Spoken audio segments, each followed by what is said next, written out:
Wait, hold on. This is important. She has a handicapped child. That's fine. It's very special needs.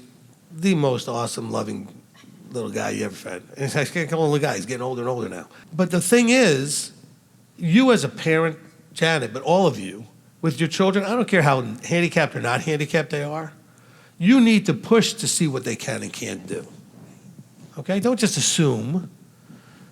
Every one of your children, as handicapped or not handicapped as they may be, is capable of more than you're giving them credit for.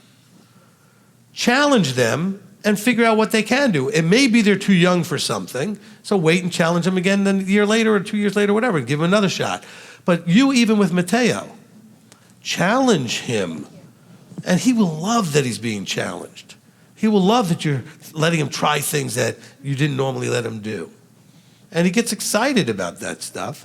But you know, don't assume where the limits are. Find them by actually finding them, right? Push into them. And then when you hit that limit, then realize, okay, that's that limit. Just because you hit a wall for half a second, I mean, you got to push, go around, and try every angle you can to get past that wall until you believe it's a limit. Just because you crashed at it once doesn't mean it's actually a limit.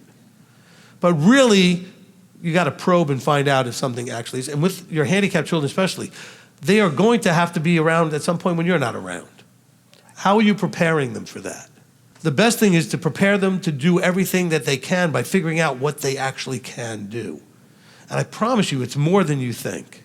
There may be things you think they can do that they really can't, but there's lots of things you think they can't do that they can. The only way to know is to try. Patiently try and encourage them to say, it's okay if you can't do it. Let's try. Maybe you can. Let's give it a try. So that way they're not all upset and disappointed if they can't do it, but just encourage them that, hey, we don't really know what you can do or not. They get old enough to have that conversation.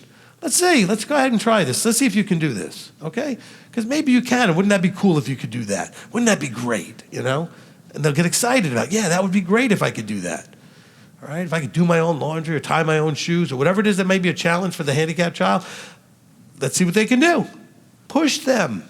Find the real limits. Abba is pushing you to find your real limits. Do you understand that? Some of you may claim being handicapped. I think we're all handicapped. All of us are deficient or mal or dysfunctioning in some area that we should be functioning better. So that's a handicap, right? That is not allowing us to function at optimal functionality, right?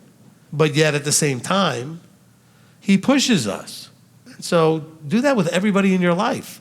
I love this one guy I listened to that one time when his child asked him for something. He said, sweetheart, I love you too much to do that for you because you need to do it. You can do it. I'll give you guidance or instruction. I'll be there in case it goes sideways or whatever, if it's something that could go sideways.